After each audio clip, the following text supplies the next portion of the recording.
Y dar la bienvenida también, permítame por favor, que le tenemos en la línea telefónica a Andrés Rojas Jiménez, periodista, editor de Petroguía. Andrés, ¿cómo estás?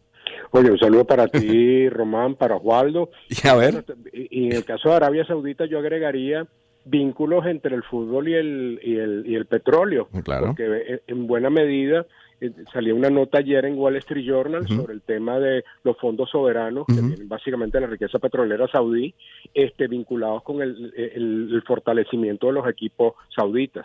Oye, ya que te tenemos allí, Andrés, y eres editor de Petroguía, y leí esta mañana un titular de ustedes que decía, PDVSA entregó a Chevron 25% del petróleo exportado en mayo.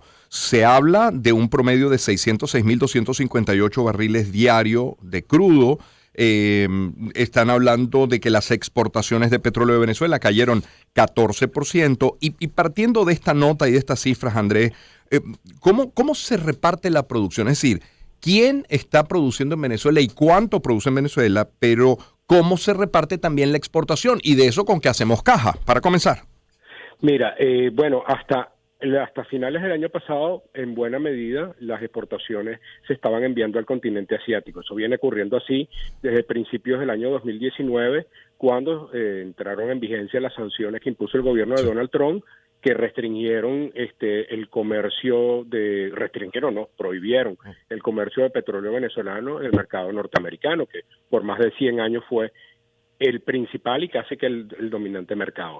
Eso empieza a cambiar justamente en enero. Las cifras que hay están las cifras que se van reportando distintas agencias y después están las confirmadas hasta el primer trimestre de este año por parte del Departamento de Energía.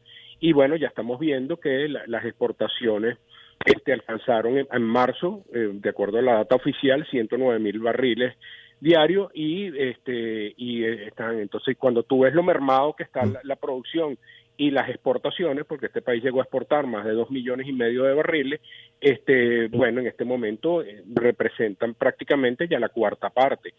Aquí hay un tema en discusión, a lo mejor Osvaldo tiene más datos, por cuánto de eso si efectivamente le entra o no le entra a caja.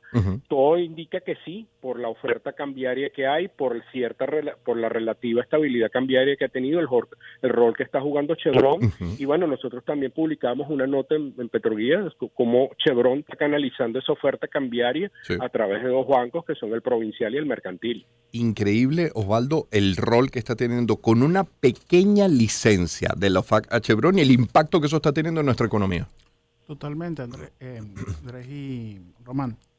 El dilema que se tiene con la industria petrolera es que es el motor de la economía venezolana. Fíjense, como una pequeña liberación. Estamos hablando, prácticamente Chevron no ha hecho absolutamente nada que no estuviese haciendo hace fácilmente 3 años. Hace fácilmente 10 años. Sí. Entonces el tema que se presenta ahorita es, con el gobierno de Nicolás Maduro Moros, bueno, ya se está por vencerse la licencia, está bien la siguiente renovación. Van a continuar con estas políticas de dejar trabajar a Chevron, le van a dar más oportunidades a otras empresas como Repsol y Eni para que puedan recuperar su capital, porque el dilema que se está presentando en Venezuela y en la industria en general, si vemos que Chevron puede hacer una mejora increíble en la economía, y eso lo estamos viendo en la parte financiera del Banco Central de Venezuela, imagínense lo que estará pasando en toda la región del lago de Maracaibo, en la cooperación económica, contratistas, otra vez esa industria pujante que fue el motor de la economía venezolana en el siglo XX. En algún momento pregunté a algún economista con los que hablamos acá en el programa si Chevron podía estar colocando sus divisas a cambio de bolívares directamente con empresas privadas. Y ese economista en su momento me dijo, mira, no debería. Sin embargo, ahora vemos que se están haciendo de por lo menos uno. Se habla de varios bancos que sirven de intermediarios para poder colocar. Eso termina beneficiando a la economía. Estoy hablando de hacer caja y del beneficio para el país. ¿Eso beneficia a nuestra economía? Por supuesto que sí. De hecho, no solamente es que está obligada a hacerlo. Por el tema del compliance, recordemos que la figura es que Chevron es un accionista, socio B. Ella tiene que dar su aporte a la industria petrolera. Y por condiciones de la OFAC, de la licencia, está obligada, no entregárselo al gobierno directamente a PDVSA o a los bancos, Banco Central de Venezuela por estar sancionado, sino lo hace a través de esta banca privada. La ventaja que se tiene con esto es que esta banca ahora tiene acceso a, por ejemplo, capitales para poder cumplir con créditos. ¿Se acuerdan el tema de las tarjetas de crédito y las cajas bancarias? Imagínense volver a tener otra vez el más grande motor de la economía mundial, que es un sistema bancario sano. Por eso es que esto es una muy buena oportunidad y ojalá que Nicolás Maduro Moros y su gobierno logren entender que ya ese modelo de una PDVSA 100% controlada por el gobierno y por la administración pública es sencillamente inviable. Ya estamos en una oportunidad que hay que empezar a ofrecer la oportunidad de que, por ejemplo, vengan estas empresas o algunas que incluso están aquí, que simplemente se les deje de trabajar. Andrés, se cayó la llamada contigo y hace un momento nada más le comentaba a Osvaldo de la importancia que tiene esta pequeña licencia y el impacto en lo que se ha traducido para Venezuela. Ayer leía que entre 33 a 40% de las asignaciones semanales en dólares a nuestra economía se dan gracias a Chevron. 33 a 40% solo por esta pequeña licencia. Sí, efectivamente, incluso eso le ha permitido al Banco Central reducir su propia oferta, lo que indica que el deber ser de la economía, que lo ideal sería que tengas oferentes privados internacionales haciendo eso y no tendrías al Banco Central quemando divisas. Yo creo que eso es el punto está así, si la lección se está entendiendo, ¿no? Pero bueno, eso es otra materia. Pero en todo caso, frente a esta mermada producción y exportación, el rol que está jugando es significativo y bueno, habría que ver la posibilidad de que se abran compuertas similares, por ejemplo, a lo que tiene que ver con el tema de Repsol y Eni, no solamente para el caso petrolero, sino que finalmente este mes de junio, que fue el anuncio que hizo el ministro del Petróleo, Pedro Tellechea, se concrete la posibilidad de que se puedan hacer exportaciones del proyecto Cardón 4, que es el proyecto más importante que se haya realizado en Venezuela en materia de gas natural. Ahora que Osvaldo incluso de América Latina. De América Latina. Le mencionaba ahora a Osvaldo el compliance. A ambos les pregunto, la banca internacional, otras empresas, incluso otras nacionales, ¿le van teniendo menos temor, miedo, resistencia a las sanciones de la OFAC sobre la industria petrolera venezolana? ¿O será que en privado viene la OFAC autorizando a operaciones de PDVSA con terceros? ¿Cómo lo están viendo? ¿Uno siente que de alguna manera no formal, pero algo se va flexibilizando? Sin hablar de flexibilización de sanciones, ¿cómo lo interpretan? Osvaldo. Ok, el punto de vista de los bancos internacionales, el secreto está en que nadie interpreta, todo el mundo lo que ve al gobierno de Nicolás Maduro Moros y las sanciones como un tema de política de Estado, pero no está dirigida a empresas. Entonces, perfectamente, ¿por qué no hacer negocios con, por ejemplo, bancos nacionales, empresas nacionales sin mayor ninguna dificultad? Inclusive está un famoso mecanismo humanitario que está firmado inclusive por el gobierno de Nicolás Maduro Moros y la oposición, justamente para que sea a través de la ONU que se puedan hacer compra de bienes y servicios de primera necesidad. Ahí existen mecanismos que están perfectamente regulados, porque el tema que se presenta con esta licencia es que se busca que se aumente la transparencia. Una de las cosas que se ha hecho famoso en estos gobiernos es que sencillamente tienen un enfoque de todo oculto, todo difuso y difícil de verlo, simplemente como para hacer actos de lascivos. Entonces, a la larga, lo que se termina haciendo es forzando el sistema a que yo me tengo que hacer negocios solamente con aquellos que logro entender qué están haciendo. Andrés. Mira, aquí hay un punto importante que la OFAC otorga o bien las licencias generales, como el caso de la que se le concedió a Chevron, que implicó una flexibilización, porque Chevron nunca se le prohibió estar aquí en Venezuela, y luego han habido licencias específicas que esas, por cierto, no tienen el conocimiento, es decir, no se hacen públicas porque operan más como en privado, que en determinados momentos se le han dado a determinadas compañías. Toda empresa, ninguna va a entrar en negociación, por lo menos las grandes compañías, y sobre todo si tienen intereses en los Estados Unidos, como puede ser el de Repsol y Eni, van a entrar en acuerdos con Venezuela si no tienen la autorización de la OFAC o se otorga algún tipo de flexibilización o levantamiento de sanciones. Entonces, por eso es que hay muchas compañías que están haciendo distintas gestiones, es decir, no es solamente el caso de Repsol y Eni, tenemos el caso de la India, sobre todo por un lado porque se les debe, ¿no? Y entonces quieren recuperar parte del dinero, pero también porque el escenario de la guerra en Ucrania pues ha cambiado un poco la forma de cómo se comercializa el petróleo. Entonces estamos viendo cómo Europa, que antes compraba principalmente a Rusia por la cercanía, obviamente, está mirando hacia América Latina. Brasil es uno de los principales compradores, vendedores en este momento. Eso era impensable hace 10 años atrás que Brasil tuviera esa capacidad exportadora. Nuestro vecino Guyana, con la incipiente producción que está teniendo, está siendo relevante en esas ventas. Entonces, en ese sentido, esa oportunidad para Venezuela está allí. Y bueno, y luego hay que aprovecharse también de el retroceso que tienen países como Colombia y México, que hace unos 5 años repuntaban en el mundo petrolero. Con la llegada de López Obrador a México y la de Gustavo Petro, que tiene una política antipetróleo, pues ya ni sencillamente esa oportunidad hay que abrirla, y Venezuela debería aprovecharse justamente de esas condiciones. Pero bueno, aquí hay un elemento político que pesa indiscutiblemente en toda esta dinámica. Claro. Es la voz de Andrés Rojas Jiménez, periodista, editor de Petroguía. En el estudio tenemos a Osvaldo Felizola, coordinador y profesor del Centro Internacional de Energía y Ambiente del IESA. Osvaldo, leí ayer que Chevron pasó de producir 40,000 barriles diarios de petróleo a 58,000 el siguiente mes, y en su segundo mes a 109,000. Eso tiene que tener consecuencias que ya las hemos visto para la economía, que por supuesto las tiene para Chevron, pero me refiero a la operación de contratistas, a los proveedores de bienes y servicios para la industria, ¿no? Exactamente, y no solamente eso, sino que ellos tienen una capacidad instalada de casi 150,000 barriles diarios de producción. Entonces ya está llegando el punto donde tiene que empezar a hacer inversiones de capital. Eso es. Y aquí es donde están los temas que primero la liberación de la licencia no les permite, la liberación de la licencia no les permite alcanzar más allá de eso. Ya empieza el aporte de PDVSA, por ejemplo, el canal de dragado que hay que hacer sobre el lago de Maracaibo, por poner uno que es probablemente el más crítico que tiene ahorita Chevron. Aquí es donde viene el mayor dilema que se está pensando a presentar. Va a ocurrir un momento que lamentablemente Chevron va a llegar hasta el tamaño que tiene la economía. Exacto. Sí, lamentablemente él no va a poder decir, no, que le vamos a dar los 2,5 millones de barriles de producción a Chevron. Sería maravilloso, pero al fin y al cabo eso no va a ocurrir, porque sabemos muy bien cuáles son los temas políticos en Venezuela y más la infraestructura venezolana. Lo que debe ser visto, y ojalá que se logre entender el gobierno de Nicolás Maduro Moros, es que esta es una oportunidad de oro para que se logre entender que, y el venezolano lo está entendiendo de a pie. De hecho, hace escasamente menos de un mes el gobierno llegó incluso a hacer un acuerdo con los trabajadores para adjudicarles parte de la producción de crudo de las bajas, el Petrocarabobo. Entonces eso nos da una idea del nivel de desesperación que tiene el gobierno.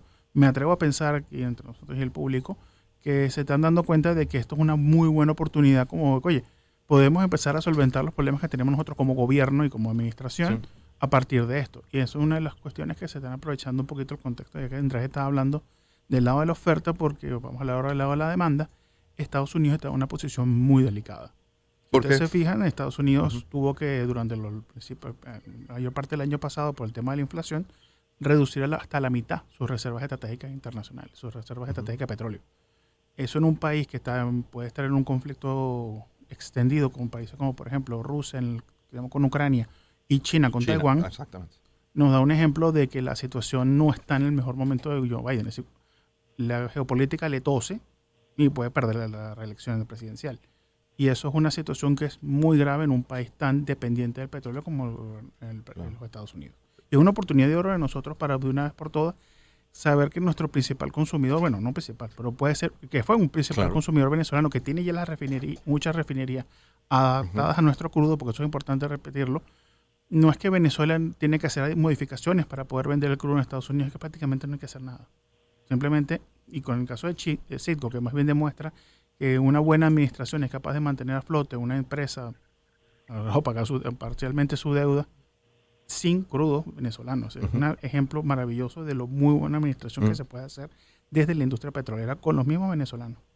Andrés, no podemos en Venezuela hablar de petróleo sin hablar de combustible. Basta como hice yo antes de ayer, ir por tierra, por carretera, desde Caracas hasta Barquisimeto y ver cómo están las estaciones de servicio, las largas colas. Me da mucho la atención, por ejemplo, llegando cuando tomas la Valencia-Puerto Cabello, que estás llegando prácticamente al Palito, estás a 15 minutos del Palito y en las estaciones de servicio hay muy largas colas. Leíamos esta mañana que en el estado Falcón se vuelve al plan pico y placa. Y he leído que hay problemas al menos en 2 refinerías, en algunas de las operaciones de 2 refinerías. ¿Qué es lo que está pasando con el combustible? Mira, porque básicamente aquí tenemos un problema y eso a veces cuesta mucho entender para quien vive en Caracas y no sale al interior del país. Así es. Totalmente, porque el problema no se ha resuelto, porque, digamos, no se han hecho las inversiones que se requieren en las plantas de refinación. Entonces, por ahí hay una limitante. Después, el tema de los suministros de los del productos con lo que se mezclan para poder, como hay una limitada producción, pues provienen de Irán. Esos suministros no son de manera permanente. Porque ese problema, por cierto, Román, existía antes de las sanciones. Pero ¿qué pasaba? Que PDVSA se apoyaba en Citgo. Y digamos, había incluso se llegaron a hacer importaciones a través de Citgo. Cuando uno ve la data del Departamento de Energía, que esa data es transparente para todo el mundo, uno ve los niveles aquí de importación de combustible que se llegaron a hacer en el año 2018 durante la gestión del mayor general Quevedo. Uh-huh. Entonces, claro, ese problema no se veía justamente y sobre todo en la región central del país. En este momento, digamos, cada vez que hay una falla en las refinerías, pues se generan unos cuellos de botella. No es que no haya producción, si la hay. En Caracas no la sentimos porque obviamente todo el sistema de distribución de gandolas se concentra hacia la región capital, pero se agrava incluso no solamente en las estaciones subsidiadas, sí, porque alguien podría decir son solamente las subsidiadas, no, es que son las dolarizadas también. Entonces, entonces, posiblemente en los próximos días se solvente ese problema, uh-huh, pero no se han hecho las inversiones que se requieren, no se tienen los suministros. Entonces, este problema vamos a tener altos y bajos. Claro. Entonces, mientras eso no cambie y nuevamente caemos en un tema donde imperiosamente está involucrada una decisión política. Claro, parte de ella en las negociaciones también. En la línea telefónica Andrés Rojas Jiménez, acá en el estudio Osvaldo Felizola. Osvaldo, dice Andrés, no se han hecho las inversiones necesarias. ¿Por qué? ¿Por falta de dinero? ¿Por el tema sanciones? ¿Por ambas? Aquí son varios motivos, porque por ejemplo, para que sea una idea, Venezuela tenía una capacidad instalada para producir combustible de unos más o menos unos 140,000 barriles diarios. Hasta más o menos comenzando este año, medianos de este año, llegaba más o menos, todavía números por aquí, números por allá, ningún número oficial, pero podemos hablar que alrededor de 60,000 barriles. Uh-huh. El problema con la gasolina que se produce en Venezuela... Perdón, ¿y cuánto necesitamos? Probablemente un poquito más de eso. Pero, un poco más de 60,000. Un poquito más de 60,000, okay, pero es que el dilema, bueno, es fácil de saberlo, con 60,000 hay colas en las estaciones de gasolina. Uh-huh. Sí, evidentemente falta más de eso. Claro. Y el dilema que se presenta, y específicamente delicado en Venezuela, es que la gasolina que está produciendo ahorita no es la gasolina que teníamos hace 20 años. Uh-huh. Pero nuestro parque automotor tiene ya 20 años envejecido. Uh-huh. Entonces estamos hablando que tal vez si tuviésemos carros de los años 50 y 30 que podían trabajar con gasolinas muy mediocres, perfectamente podrían funcionar con la situación que tenemos ahorita, que son unas gasolinas que no están dentro de las especificaciones. No es si fuera de las especificaciones, pero no son tan consistentes. Uh-huh. Entonces, por ejemplo, pasa mucho, por ejemplo, que el principal, los que tienen mejores condiciones se envían a Caracas, a nuestros amigos del resto del país. El problema es que básicamente en Caracas la cantidad de bombas de gasolina dolarizadas son considerablemente mayores que las que son, ¿cómo se llama? Subsidiadas. Entonces el tema es que el gobierno está aprovechando la situación de, bueno, si no tengo un tema de dinero de gasolina, si tengo un problema de flujo de caja, la mejor forma de resolverlo es vendiendo más caro. ¿Y a quién se lo pone? A quien puede pagarlo más caro. Suena dolorosísimo y sé que esto es horrible como venezolano ver que todo el resto del país está sufriendo con este tema, porque Caracas tampoco es ajena. Pero lamentablemente esa es la situación que está pasando ahorita en Venezuela. Este daño se ha producido en parte por desinversión, falta de capital, sin duda alguna, equipos que se están fuera de especificación, mano de obra que se ha ido de Venezuela, vamos a ser sinceros. El tema de que Guyana y Colombia están aumentando producción a esos ritmos no es lo que están haciendo, es porque de repente salieron expertos petroleros de la grama. Entonces, son venezolanos que se están yendo a esos países justamente a probar suerte. Y la excelente mano de obra venezolana se ha exportado. Y es delicado decirlo, pero para que vean que si los venezolanos los dejan trabajar, miren que son capaces de producir petróleo en Guyana y en Andrés, un último punto. ¿Hay hoy un registro, se conoce la cifra de cuántas estaciones de servicio con gasolina subsidiada quedan en Venezuela y cuántas operan con el precio internacional? Mira, esa cifra oficial no la hay. No la hay. Y por cierto, hay un déficit aquí. Se han reducido el número de estaciones de servicio cuando deberían más bien haberse incrementado. En el caso de Caracas, como bien decía Osvaldo, hemos visto una migración de estaciones que eran subsidiadas que pasaron a ser dolarizadas. Uh-huh. Todavía en el interior tú te consigues que más o menos eso está más equilibrado, pero en el caso de Caracas no es así. Y luego, durante la gestión de Tarek El Aissami, había un proyecto de abrir nuevas estaciones de servicio dolarizadas. Yo invito a la gente que pase, por ejemplo, por la que está en la avenida principal de Santa Mónica, que la adecuaron y todo, y eso quedó suspendido, y así como esas, unas cuantas más. Había un plan de readecuar, no de nuevas, pero sí de espacios que fueron estaciones de servicio que tenían como más de 10 años cerradas, y había un plan de reabrirlas, y con todo este escándalo que ocurrió, pues eso ha quedado frenado, pero básicamente eran dolarizadas. Fíjate que la tendencia ha sido, Román, básicamente a ir reduciendo significativamente el subsidio. Por ejemplo, cuando comenzó el esquema de expendio de gasolina y de gasoil, de diésel a mediados del año 2020, en plena pandemia, recordemos que había un subsidio que era totalmente gratuito para transportistas y sobre todo el sector agrícola. Ya prácticamente eso no existe, y existen más bien unas cuotas dentro del esquema de la gasolina subsidiada. Y esa tendencia, digamos, la vamos a ir mermando en una razón, entre otras, como bien la decía Osvaldo, por una necesidad de hacer caja, por los limitados recursos que tiene PDVSA. Bien. Andrés, muchísimas gracias por acompañarnos hoy. Gracias a ti, disculpa no haber estado en estudio, pero bueno, problemas con el tema del agua a veces obligan. Caray. Bueno, Osvaldo, gracias por acercarte. Gracias, Román, un placer. Muchísimas gracias. Gracias a ambos. Andrés Rojas Jiménez, periodista, editor de Petroguía. Osvaldo Felizola, coordinador y profesor del Centro Internacional de Energía y Ambiente del IESA. Son las 7:32. Le ponemos música al espacio con Coldplay. Una oportunidad para empezar. 2023. Circuito Éxitos. Caracas, Maracay, Puerto La Cruz, Puerto Ordaz, Barquisimeto, El Vigía, Mérida, Táchira, Margarita, Maracaibo, Maturín.